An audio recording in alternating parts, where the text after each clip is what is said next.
जय हिंद। नमस्कार साथियों, आप सभी लोगों का मोस्ट वेलकम है आज के इस नए क्लास में। साथियों, आज के इस क्लास में हम सभी लोग पढ़ने वाले हैं बीएसएससी कार्यालय परिचारी भर्ती 2025 के एग्जाम के लिए मोस्ट इम्पोर्टेंट प्रीवियस ईयर के क्वेश्चन को, जो कि साथियों आपके बीएसएससी कार्यालय परिचारी भर्ती 2025 के एग्जाम के लिए काफ़ी इम्पोर्टेंट है। तो आप सभी लोग इस क्लास को बिल्कुल अच्छी तरीके से लास्ट तक देखिएगा और इस क्लास में दिए जाने वाले सभी क्वेश्चन को आप साथियों अच्छी तरीके से जरूर याद कर लीजिएगा, जिससे कि आप अपने एग्जाम में सभी क्वेश्चन को आसानी तरीके से बना पाएंगे। तो चलिए साथियों, क्लास को स्टार्ट करते हैं। उनसे पहले यदि आप इस चैनल पर पहली बार जुड़े हैं तो आप साथियों इस चैनल को सब्सक्राइब कर लीजिए और सब्सक्राइब करके आप ऑल नोटिफिकेशन को जरूर ऑल पे दबा लीजिए, जिससे कि जब भी कोई नई क्लास हो सबसे पहले क्लास का नोटिफिकेशन आपके पास पहुंच सके। तो आप इस चैनल को सब्सक्राइब कर लीजिए, साथ ही साथ आप इस क्लास को भी लाइक जरूर कर लीजिएगा। तो चलिए क्लास को स्टार्ट करते हैं और देखिएगा साथियों क्वेश्चन क्या दिया गया है। साथियों क्वेश्चन दिया गया है कि रूसी क्रांति की शुरुआत किस वर्ष हुई थी। लगाइए साथियों आंसर। और साथियों ये सभी क्वेश्चन काफ़ी इंपॉर्टेंट और सिलेक्टेड क्वेश्चन हैं, जिससे कि आपके पेपर में साथियों सीधा सीधा 100% ये क्वेश्चन आपको देखने को मिलेंगे। आप अच्छे से इन प्रश्न को याद कर लेंगे।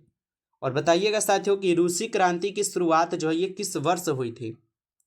तो रूसी क्रांति की शुरुआत 1917 में होता है। ऑप्शन बी इस क्वेश्चन का यहाँ पे आप लोग का सही जवाब होगा 1917 में।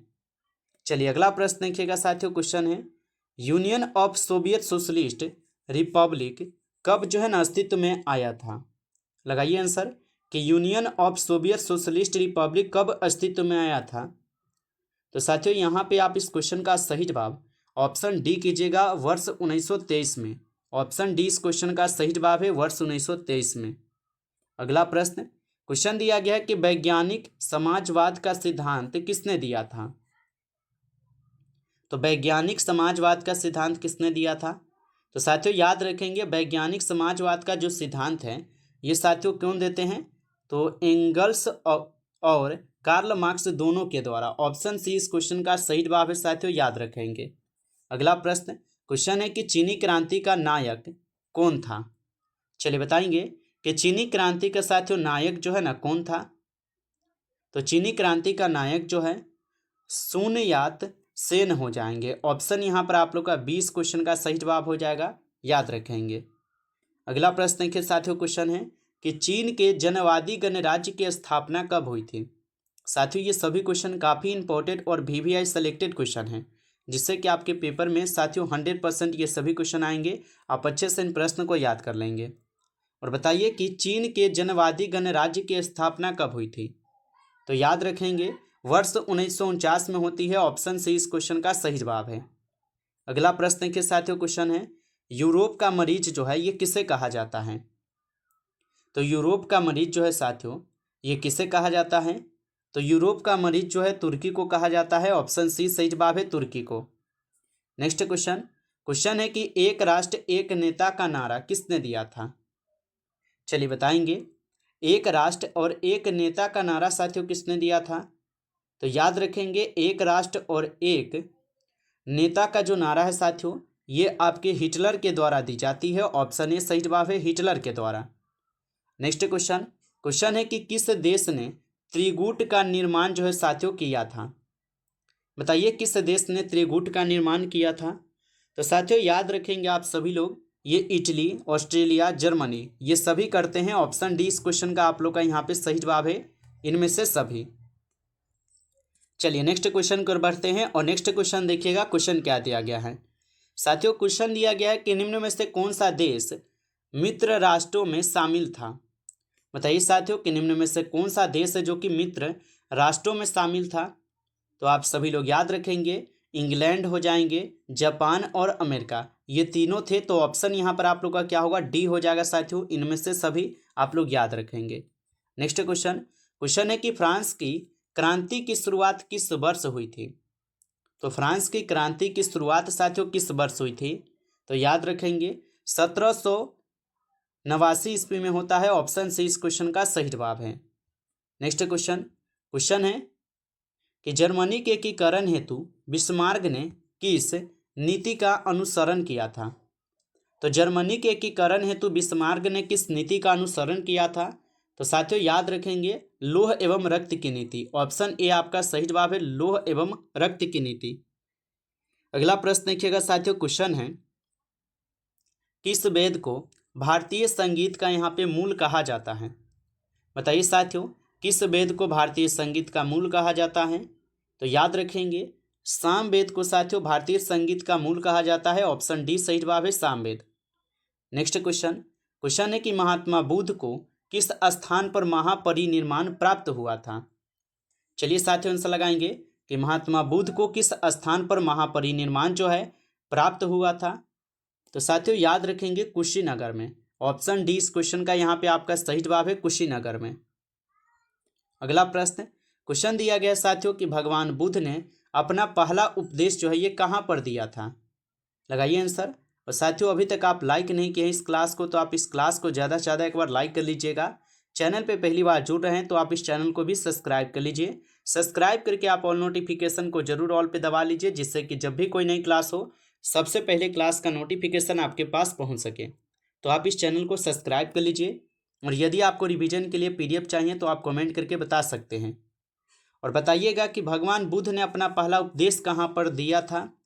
तो याद रखिएगा सबसे पहले सारनाथ में दिए थे। ऑप्शन डी इस क्वेश्चन का सही जवाब है साथियों, याद रखेंगे। नेक्स्ट क्वेश्चन है कि सांची का स्तूप जो है ना किसने बनवाया था? लगाइए आंसर साथियों कि सांची का स्तूप जो है किसने बनवाया था? तो सांची का स्तूप बनवाए थे अशोक। ऑप्शन बी इस क्वेश्चन का सही जवाब है साथियों, यहाँ पर अशोक के द्वारा सांची का स्तूप बनवाया गया था। नेक्स्ट क्वेश्चन है कि भारत का नेपोलियन किसे जो है कहा जाता है? तो भारत का नेपोलियन साथियों किसे कहा जाता है? तो याद रखेंगे समुद्रगुप्त को भारत का नेपोलियन कहा जाता है। ऑप्शन सी सही जवाब है, समुद्रगुप्त। नेक्स्ट क्वेश्चन है कि हड़प्पा नगर की खोज किसने की थी? तो हड़प्पा नगर की खोज जो है साथियों किसने की थी? तो हड़प्पा नगर की खोज की जाती है दयाराम साहनी के द्वारा। ऑप्शन यहाँ पर आप लोग का 20 क्वेश्चन का सही जवाब हो जाएगा, याद रखेंगे। अगला प्रश्न आता है विश्व में नवजागरण की शुरुआत किस देश में हुई थी? तो विश्व में नवजागरण की जो शुरुआत है किस देश में हुई थी? तो साथियों याद रखेंगे विश्व में नवजागरण की शुरुआत होती है इटली में। ऑप्शन ए जो है आपका यहाँ पे सही जवाब है साथियों, इटली में होता है। अगला क्वेश्चन है कि यूरोप में धर्म सुधार आंदोलन की शुरुआत किसके प्रयास से हुई है? तो यूरोप में धर्म सुधार आंदोलन की शुरुआत किसके प्रयास से हुई है? तो साथियों याद रखेंगे मार्टिन लूथर के द्वारा होती है। ऑप्शन सी इस क्वेश्चन का सही जवाब है, मार्टिन लूथर। नेक्स्ट क्वेश्चन है कि करो या मरो का नारा किसने दिया था? बताइए साथियों कि करो या मरो का नारा जो है किसने दिया था? तो करो या मरो का नारा जो साथियों ये महात्मा गांधी जी के द्वारा दी जाती है। ऑप्शन बी इस क्वेश्चन का सही जवाब है, महात्मा गांधी जी के द्वारा।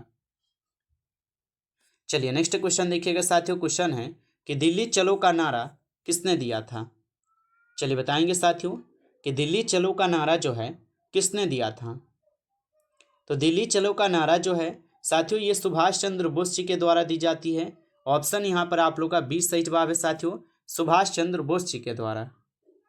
अगला क्वेश्चन है कि इंकलाब जिंदाबाद का नारा जो है किसने दिया था? चलिए बताएंगे कि इंकलाब जिंदाबाद का नारा किसने दिया था? तो इंकलाब जिंदाबाद का नारा जो है ये साथियों दिए थे भगत सिंह। ऑप्शन ए जो है यहाँ पे सही जवाब है आपका, भगत सिंह हो जाएंगे।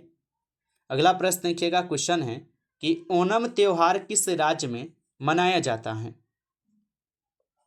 तो ओणम त्योहार जो है ये किस राज्य में मनाए जाते हैं? तो ओणम त्योहार मनाए जाते हैं केरल राज्य में। ऑप्शन सी सही जवाब है इस क्वेश्चन का, केरल राज्य में। अगला क्वेश्चन है कि द्वितीय विश्व युद्ध के दौरान अमेरिका ने किस शहर पर परमाणु बम जो है ना गिराया था? तो द्वितीय विश्व युद्ध के दौरान अमेरिका ने किस शहर पर परमाणु बम गिराए थे? तो साथियों याद रखेंगे आप सभी लोग ये नागासाकी और हिरोशिमा दोनों पर गिराए थे। तो ऑप्शन यहाँ पर आप लोग का सी हो जाएगा इस क्वेश्चन का आंसर, नागासाकी और हिरोशिमा। अगला क्वेश्चन दिया गया कि प्रथम विश्व युद्ध में अमेरिका किस वर्ष शामिल हुआ था? तो प्रथम विश्व युद्ध में अमेरिका जो है ये किस वर्ष शामिल हुए थे? तो प्रथम विश्व युद्ध में अमेरिका शामिल हुए थे 1917 में। ऑप्शन बी इस क्वेश्चन का सही जवाब है 1917। नेक्स्ट क्वेश्चन है कि जर्मनी का एकीकरण किस युद्ध के पश्चात हुआ था? तो जर्मनी का जो एकीकरण है ये किस युद्ध के पश्चात हुआ था? तो साथियों याद रखेंगे, जर्मनी का एकीकरण जो है ये आपके होते हैं प्रासा एवं फ्रांस युद्ध के बाद। ठीक है, तो प्रासा एवं फ्रांस युद्ध को आप सभी लोग याद रखेंगे, ऑप्शन बी होगा। नेक्स्ट क्वेश्चन है कि चाय की खेती के लिए उपयुक्त मिट्टी कौन सी है? तो चाय की खेती के लिए उपयुक्त मिट्टी कौन सी है? तो साथियों याद रखेंगे, चाय की खेती के लिए उपयुक्त मिट्टी हो जाएंगे आपके लेटेराइट मिट्टी। ऑप्शन सी इस क्वेश्चन का सही जवाब है लेटेराइट मिट्टी। अगला क्वेश्चन है कि हैजा रोग किसके कारण होता है? बताइए साथियों, हैजा रोग किसके कारण होता है? तो याद रखेंगे, हैजा रोग जो है साथियों ये जीवाणु के कारण होते हैं। ऑप्शन बी इस क्वेश्चन का सही जवाब है यहाँ पर जीवाणु के कारण। नेक्स्ट क्वेश्चन दिया गया कि किस अनुच्छेद में प्रेस की स्वतंत्रता दी गई है? तो किस अनुच्छेद में प्रेस की स्वतंत्रता दी गई है? तो साथियों याद रखेंगे, प्रेस की स्वतंत्रता दी गई है आपके अनुच्छेद 19 के क्लोज नंबर ए में। ऑप्शन ए जो है यहाँ पे सही जवाब है, याद रखेंगे। चलिए अगला प्रश्न देखिएगा साथियों। क्वेश्चन है कि किस अनुच्छेद के तहत बाल श्रम का निषेध किया गया है? तो किस अनुच्छेद के तहत बाल श्रम का निषेध किया गया है? तो साथियों याद रखेंगे, अनुच्छेद 24 के तहत बाल श्रम का निषेध किया गया है। ऑप्शन डी इस क्वेश्चन का सही जवाब है अनुच्छेद 24। नमस्कार साथियों, इस क्लास में टॉप 30 क्वेश्चन थे जो कि काफ़ी इंपॉर्टेंट और सेलेक्टेड क्वेश्चन थे ये सभी क्वेश्चन। साथियों यदि आपको ये क्लास अच्छा लगा हो तो आप इस क्लास को जो है ज़्यादा से ज़्यादा लाइक कर लेंगे। चैनल पे पहली बार जुड़े होंगे तो आप इस चैनल को भी सब्सक्राइब कर लीजिए और सब्सक्राइब करके आप ऑल नोटिफिकेशन को ज़रूर ऑल पे दबा लीजिए, जिससे कि जब भी कोई नई क्लास हो सबसे पहले क्लास का नोटिफिकेशन आपके पास पहुंच सके। तो आप इस चैनल को सब्सक्राइब कर लीजिए और यदि आपको पीडीएफ चाहिए तो आप कमेंट करके बता सकते हैं। चलिए फिर मिलते हैं आपसे एक नई टॉपिक के साथ नेक्स्ट क्लास में।